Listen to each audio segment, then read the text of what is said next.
here at Glover, and I have a rose problem.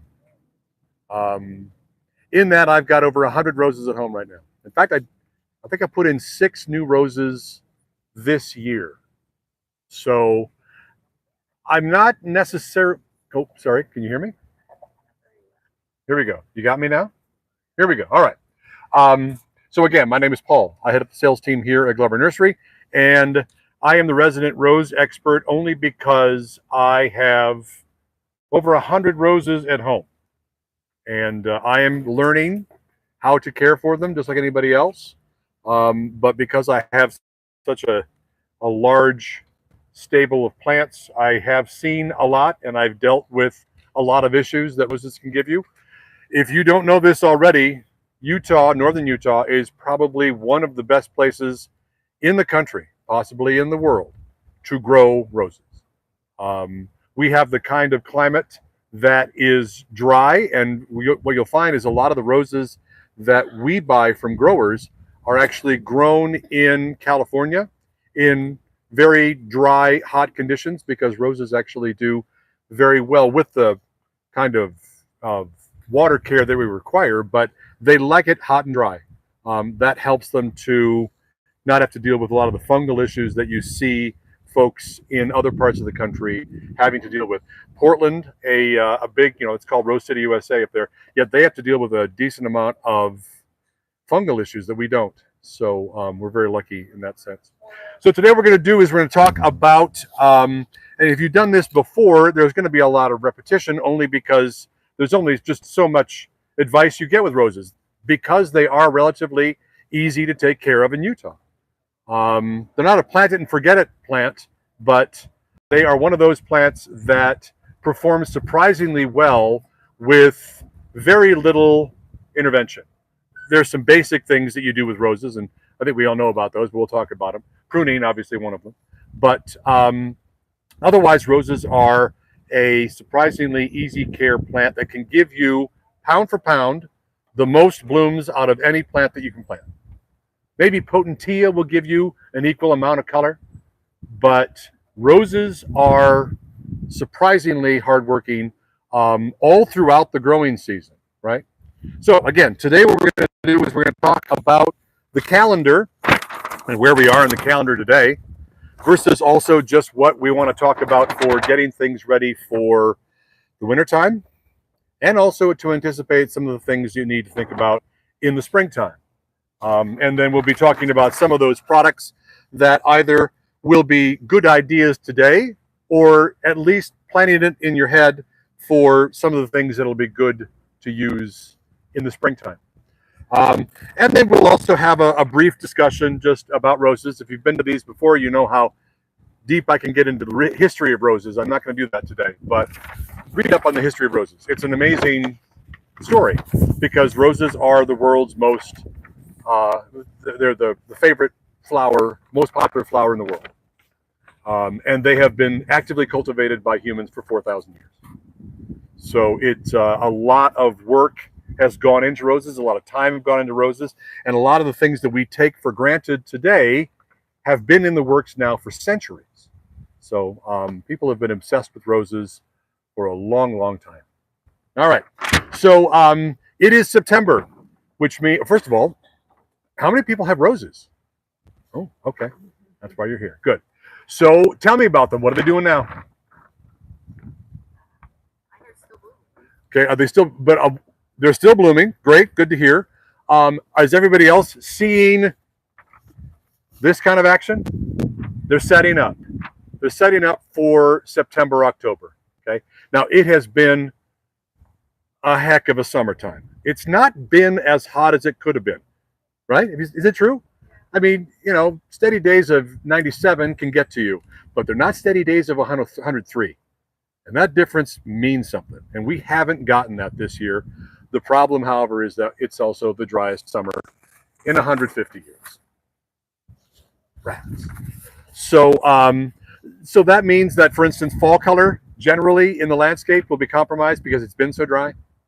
And even though we do actively irrigate plants, they also enjoy having precipitation, and they will respond to that. And without that precipitation, they'll also respond.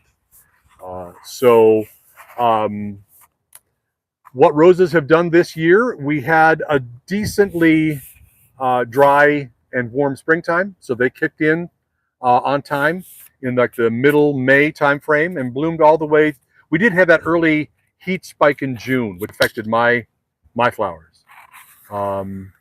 But with proper care throughout the summertime, you can get those roses to bloom throughout the summer, not in the same volume that they did in the springtime. And also, what happens to the flowers when it's hot? Well, they get smaller, don't they? Flowers are nothing more than a water balloon. And when you've got hot, dry conditions, the plant's not going to be able to push as much and keep as much hydration inside the flower. So the flower itself will change size. Sometimes it'll actually have less petals. And I mean, in some cases, you look at the rose and you don't recognize it, which is kind of a cool thing about roses. And you've noticed this too with rose flowers. The bud looks different than the open, looks different than the just about to shatter. And that's a journey you can go through with your roses. And in fact, if you go to the Rose Society and they're doing judging, they are judging roses not only on their size and on their color, but also the condition they are within those 3 stages of blooming. So that's, people say, well, the flower's dying. It's not. It's going through its cycle, right? And that last part of that cycle has its own kind of look. And it's something that, if you like roses, you're going to see that cycle all the time, as these flowers only live for maybe, what do you think, 3 days? I mean, from like bud crack to shattering, 3-4 days for each one of your flowers, right? But again, you got roses that are pumping out literally hundreds of flowers. So you got a lot of opportunity to see how your rose flowers will change over time. Okay. Okay, so it's September. Tell me, how do you prepare your flowers for that second big major bloom in roses? What do you do? Or do you do anything? Yes. Okay, Epsom salts will work. Anything else? Deadheading. Okay, here's one thing. Sorry, what does Epsom salt do? Epsom salts. Tell me about Epsom salts, because I don't know enough about it. I'll check into that, because I don't know enough about Epsom salts. Yeah, I think it's the trace minerals. So things like this will also kind of work. This is a product called Dynamite. Epsom salts is something you can literally just get off the shelf at a grocery store, but this is also something that's going to have a lot more in the trace elements that do help plants. So so in the summertime, you notice that the blooms are getting smaller and there might be less blooms, and that is again a function of the heat. But what you can do is do a lot of significant pruning in the summertime, because what I have found with my roses, I used to think that deadheading was just the easiest thing that I could do to get flowers to generate. And what I found, though, is that by simply removing the hips, which tends to be what people associate with the term deadheading, that wasn't introducing enough stress into my plants. And I noticed that what we do here at Glover, we get roses in the springtime and we sell them through the spring. But on July 4th, or during that time frame, we will go into our houses, because now the flowers, the plants have bloomed out, and they've got lots of hips in them. So we're going to go in there and give them a decent prune, and then we're going to feed them. And this is what you see as a result. So people kind of walk into the nursery at the end of or in the fall, assuming that our rose collection is not nearly as nice as it was. It isn't as big as it was, but the quality of these flowers is gorgeous. And that's because we did some work during that first part of the summer, or the middle part of the summer. So the July 4th weekend, that is something you want to put down in your calendars as a time for you to kind of reset your roses after that big May-June bloom. So you're not going to be pruning as deeply as you do with in March, but you probably are pruning more than you think in order to get those plants to stimulate a lot more growth. Yes. So when you say prune more than you think, would you say like a third, a fourth? Well, so I think when I was kind of experimenting with this, I thought that I was going to emulate why the rose hip is there to begin with. It's a seed, right? It's a seed and it's covered in fruit because actually apples are in the rose family, right? So they look a lot like little apples. And that's the reason for that because there's something out there that wants to eat it because, of course, it's full of seeds and those seeds get transmitted elsewhere. So I thought what I'm going to do then is I'm just going to pretend that I'm an elk or a deer and I'm just going to nip off the hips and what the plants do.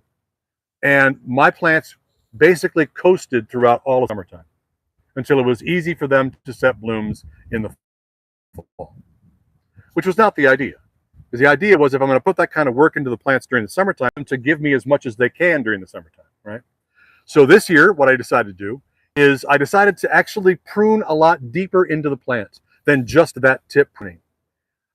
Generally, that 5-leaf rule, right? The 5-leaf rule means that you're looking down at the cane you're down the cane and you're identifying the first 5-leaf cluster, 1, 2, 3, 4, and 5, right? You're also looking for an outward facing bud too, because you've got to anticipate how is that new growth going to grow. And plants, the new growth isn't going to come out of the tip, right? Because you've severed that. Now it has to find a new route, and the only route that it can go to the outside would be a leaf bud. And that leaf bud then turns into the new growth. But those leaf buds are also organized alternately. Some are facing the inside, some are facing the outside. And what you want to do is encourage that growth to go on the outside, because you got to think of a rose like a fruit tree. You want the bush itself to bloom on the outside, and you want to have a lot of nice space on the inside, right? So essentially you're looking kind of down at a donut, which is sort of what you do with a peach tree, because you want that airflow to be good. I mean, we again have very dry air, which is good for us, and that's what makes Utah such a great place for roses. But even so, you still do want to improve the airflow, improve just the sunlight getting down in there too, because flowers are going to respond to the sunlight. But also you want the plant to be able to kind of maximize the foliage that it's set. And then you basically bear your flowers on the top and on the outside. So I did that. I actually went down deeper than I usually would, again, based upon what we do to our roses here. And sure enough, I got a lot more flowers for the spring or for the summer, despite the fact that we did have some consistently high 90s heat. Okay, and so that's, if there's one thing that you need to think about, is that introducing stress into the plant, not some kind of overwhelming stress, but some kind of stress from which the plant can recover. Because the cool part about ever-blooming roses is that every time they add new growth, there's always a flower at the end of that. That is the work of 4,000 years on these bushes, right? So yes. So you skipped forward to July 4th for the nurseries. But pruning would begin in the early spring. Sure, we'll get to that. We'll get to that. But so that is where, yes. Sorry, you said you go down 3 5-leaf clusters? No, just the one 5-leaf cluster, right? Okay. But you're looking at least there. You can go down even deeper, right? Okay. But you're also looking for that outward facing bud because you want to build bush going this way, not this way, right? Okay. Okay, so now we're here in September, and you are dealing with flowers that have, or plants that have still, that have been blooming consistently, but that also means you hips that you'll need to deal with. We still have plenty of time for plants to set new growth and flower. If we have a decent fall, we're supposed to have some cooling off this weekend, but if we have a decent fall, I've been out there making bouquets around Halloween. So you can at least expect probably until the first or second week of October that it's still decent rose growing weather, okay? And then there are the things that you have to worry about with the fall. So now we're in wintertime. So now we're in fall. What could you be doing with your roses in the fall? Again, that 5-leaf pruning, 5-leaf cluster pruning is a good idea. And then you might want to then give your roses a little bit more of a boost in a water soluble food product, something that is, what have I got here? Now I've lost myself. Where'd it go? Here it is. Nope, that isn't it. It's right here. So if you follow rose growers online, um, those folks actually use a lot of fish emulsion. Okay. And I mean, fish emulsion it's not cheap, right? But it's also the good stuff. It is very available to the plant. And so it is something that you can use possibly this weekend and actually get blooms because of it. There's other kinds of feeding you'll be doing later on where you're to encourage any new growth for this year. That's why you're waiting for a certain amount of time. But you're then going to kind of jumpstart things or preload things for next spring. But for right now, this is a good product. Otherwise, there's also just kind of the McDonald's Happy Meal of food for plants. This is just your standard blooming and rooting formula. Look at that middle number, 59. So that is also going to help kind of goose your flowers if you've got a need to maximize the flowers you're going to get this fall. But I think it should, because the weather does seem to be cooperating. We seem to have some cooler conditions, and so you might as well take advantage of that, because growing roses is a civilized thing, right? Yes. So I've heard them say that if you're planting a new rose, don't fertilize it, and you're wanting the roots to take established and not trying to put out roses and flowers. Is that what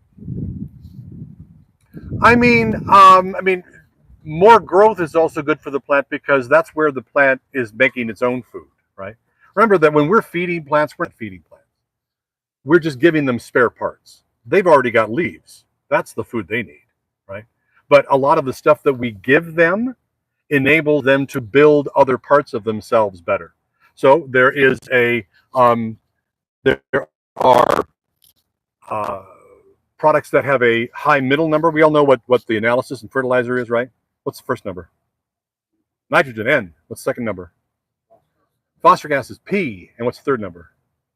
Potassium, that's K. NPK, right? So those are the three basic numbers that you see on every fertilizer by 1:1, right? There are also lots of trace minerals. That's where the Epsom salts comes in. That's where a product like Dynamite here comes in. That gives you a lot of the other trace minerals, the things that we take vitamins for every day, right? That also plants will need. But remember, you're not necessarily feeding your plants. You're giving your plants the spare parts for them to build the structures they need to then use the sunlight to make the food for themselves. Okay. So I always tell me, because again, I've planted over 100 roses, and I'm always feeding them with fertilizer from the very beginning, just to kind of make sure that they've got what they might not get based upon our rather meager soil conditions here in Utah. That advice, and again, use your own advice because it's your garden, right? But in Utah, we have notoriously poor nutrition soils, and that's because we don't have the history of a forest here that many other areas do.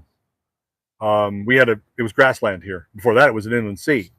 And then we had that heavy clay as well. And so it tends to lock in lots of salts. That's what makes our soil so alkaline, right?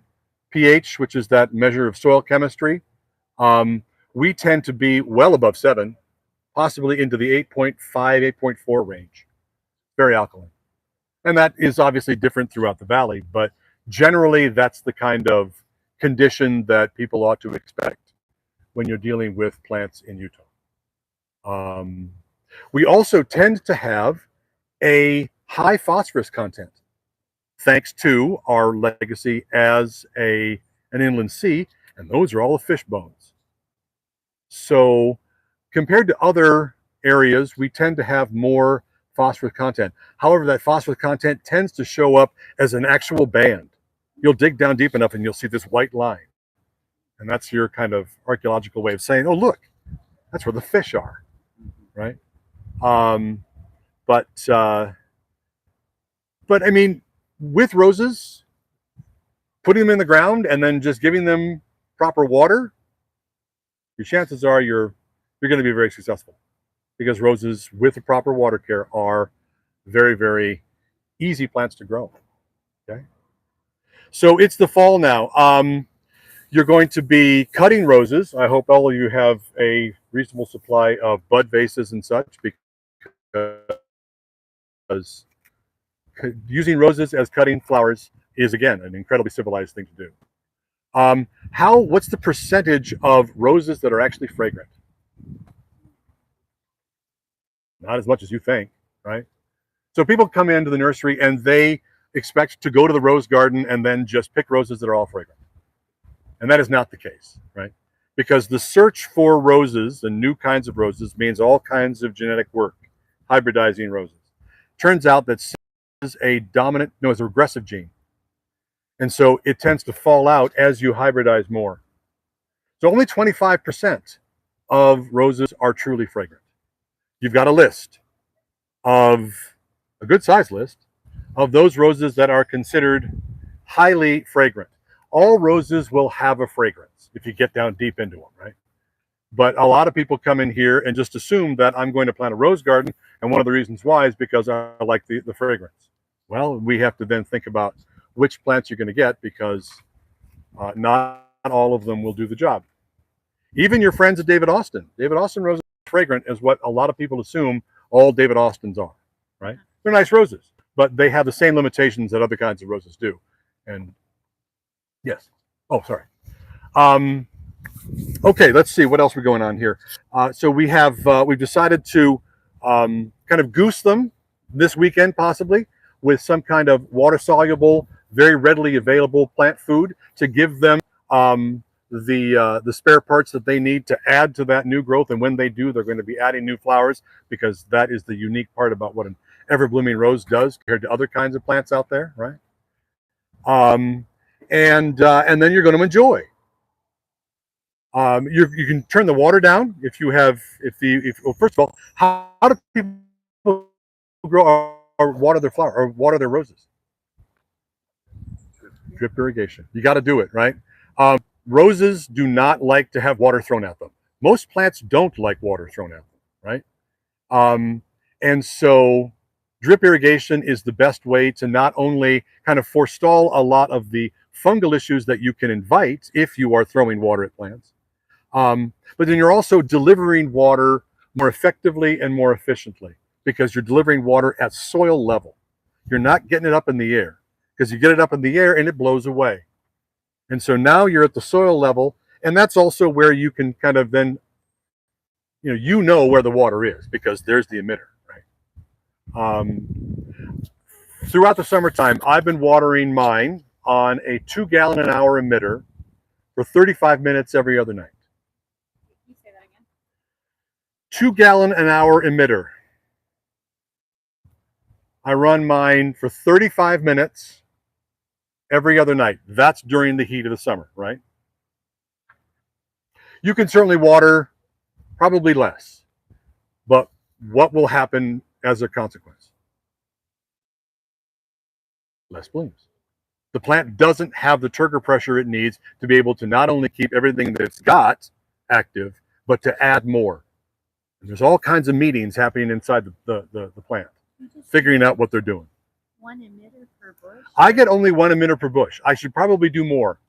And I have been growing with my rose garden. So my rose garden's about 10 years old now. So I've got plants that are now, they're definitely very established. Big canes on them, things like that. And that is kind of a consideration for all things that have roots.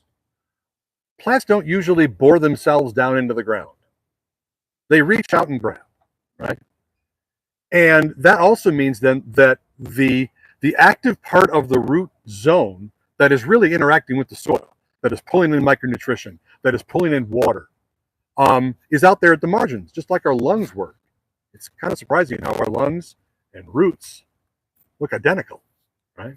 And so all that action is happening out there. That also means that that active point is always moving farther and farther away from the plant. So when delivering things like water, anticipate that.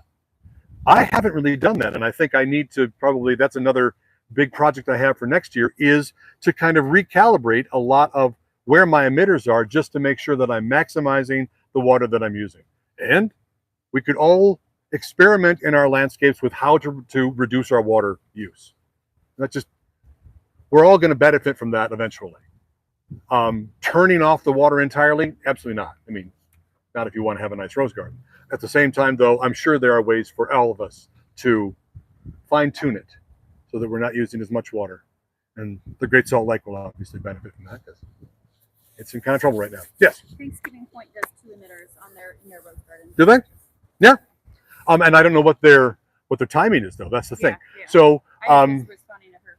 yeah, if you've got the 2 emitters, then you could possibly cut back the time, right? So, yeah, and we also don't know what the gallon per hour is too. But anyway, those are sort of the math problems you have to work out when it comes to how much flow you're getting versus how much time you're running and that kind of stuff. Right? Do you default on the 2 gallon per hour? I default for 2 gallons, yeah, just at all times. For virtually everything I do. But I have found that, obviously with younger rose plants, they don't need as much, even though I possibly am giving them more than enough. But roses can become very large plants. You are in control of the height of that plant because you're pruning the plant. But the plant itself, just the underground part of it, and the root crown and such, can become a substantial plant. And if you let a lot of these plants alone, has anybody let like a hybrid tea grow as much as it wants? They'll get 10 feet tall. Roses are incredibly big plants. People buy miniature roses. All you're getting in a miniature rose is the size of the flower. Miniature roses will still get to be like this big, right? Even the little ones you got at the store, you buy at Smith's, and you put those in the ground, and they'll get huge, right? So with roses, just understand that roses are not a xeric plant. A lot of people would like, and even though I have been very surprised at how hardworking roses can be. I think it's Bangor Highway or Legacy Parkway. Anyway, some of those kind of major, are they freeways? They freeways that sometimes have stop signs on them, which is kind of weird. But the medians are full of roses. I believe a lot of those roses are knockout roses, or they're Madyland roses. Madyland is not a variety you can get as easily anymore, but you can buy knockouts all the time. And they are sitting in that kind of environment. And though they don't usually get the kind of summer pruning that they could use to give you a fall flush, otherwise these plants just work on those hips all summer long, right? And they turn red like an apple. But the plants are alive in a freeway median. So that gives you an idea of just how roses, what roses can do. But in order to optimize what they can do for you, which is flowers, this is why you give them the kind of support and they will pay you back, right? Any other questions about fall and roses? Yes, sir. Absolutely. So the only issue with planting roses in the fall is that a lot of your favorite varieties are probably not available because the rose production world operates according to springtime. So much of rose production in the world is dedicated in one way or the other to bare root roses, right? Most of all the growers out there are producing roses so that they can pull them out of the ground and sell them bare root. And there's a big market for bare root roses, but what time of the year is that? It's got to be springtime. Do you find bare root roses this time of year? No, because you can't.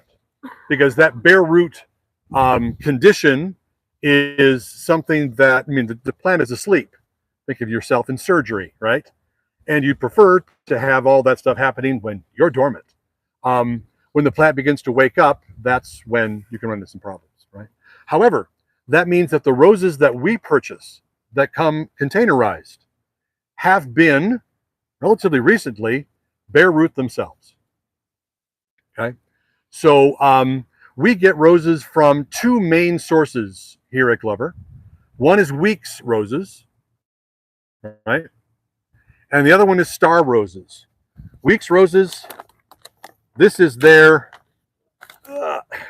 this is a lovely parade day, a beautiful splash pink grandiflora rose, highly fragrant. It's a grandiflora rose, but look at all of those single blooms.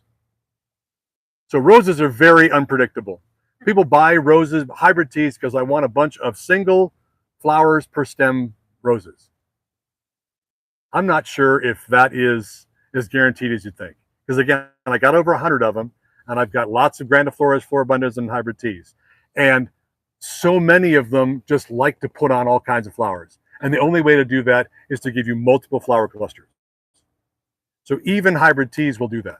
However, again, this is a grandiflora that is supposed to have multiple flower clusters, and it's blooming heavily on single stems.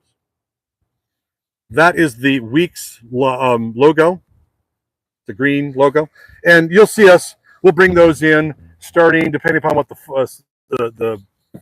spring or the weather's like, late April and into May, right? That's when you start to see all of your favorites.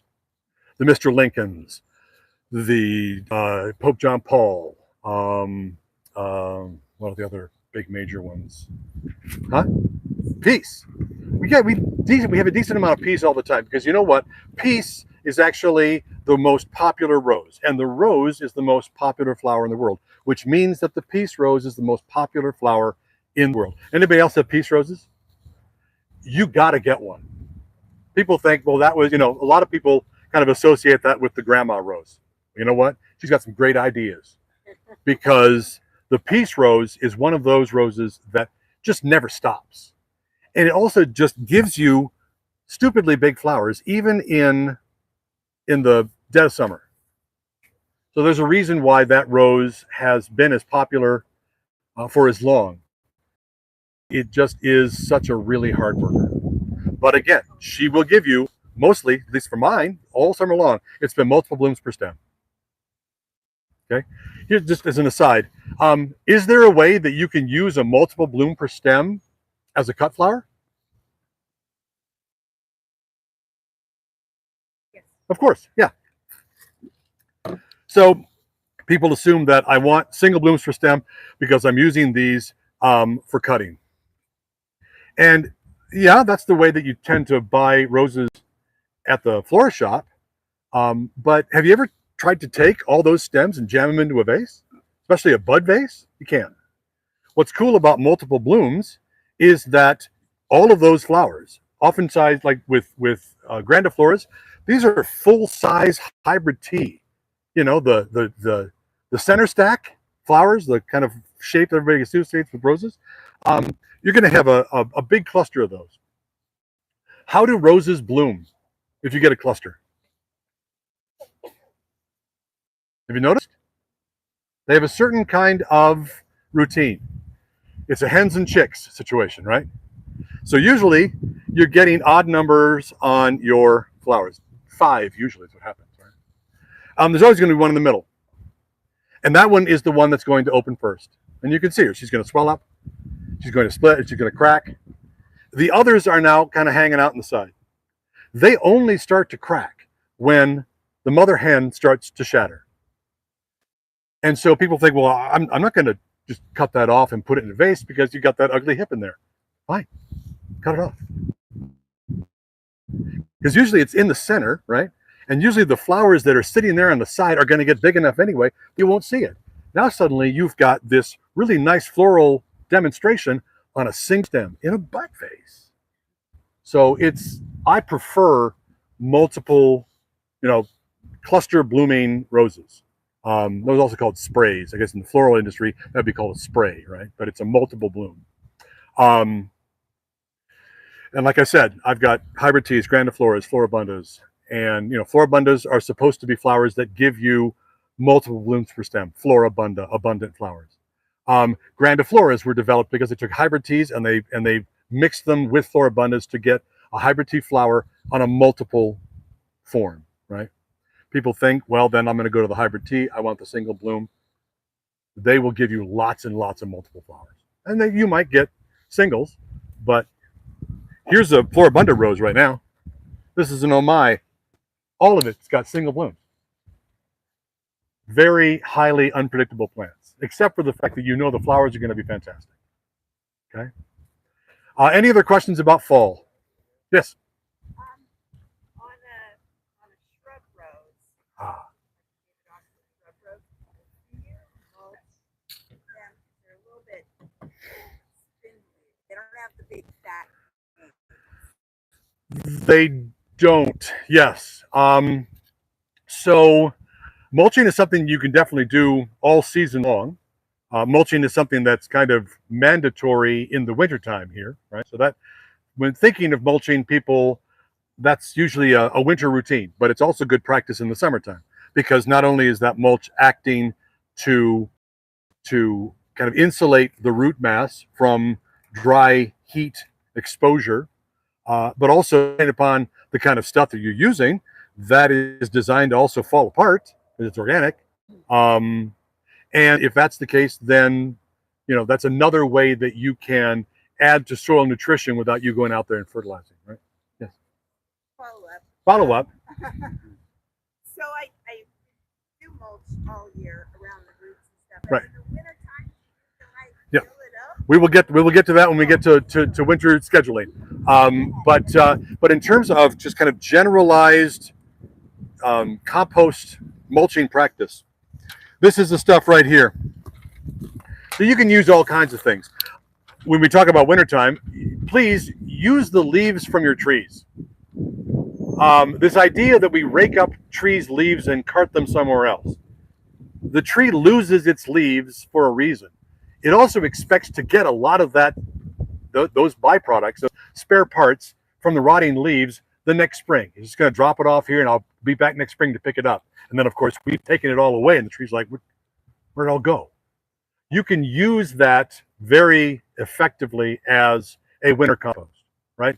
But during the summertime, though, or in the wintertime as well, Harvest Supreme, there it is right there. That is the richest soil amendment that we sell. It's got 15% composted chicken manure. And if you've been to Southern California in the veggie fields out there in California, chicken manure is a major source of feed for vegetables, right? And of course, this is called Harvest Supreme. So this is designed for vegetable gardens. But what are your roses than just things you're not that deserve that same kind of care? You just don't eat them, right? So the veggies you don't eat or fruits you don't eat. So oh yes. Get a little late, so I don't know if you already covered this or not, but when I'm looking for the shrub rose with the ones with the little flowers on it, it will bloom all summer.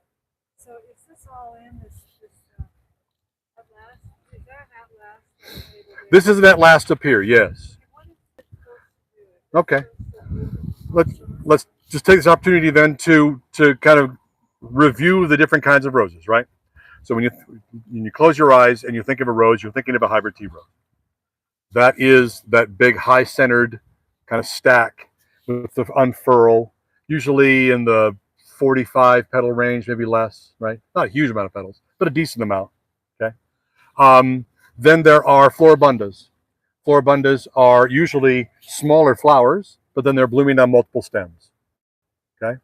Then there are grandifloras, when they took hybrid teas and floribundas, pushed them together, and they get now a hybrid tea-sized plant with hybrid tea-sized flowers on a floribunda-like flower structure. Okay. Then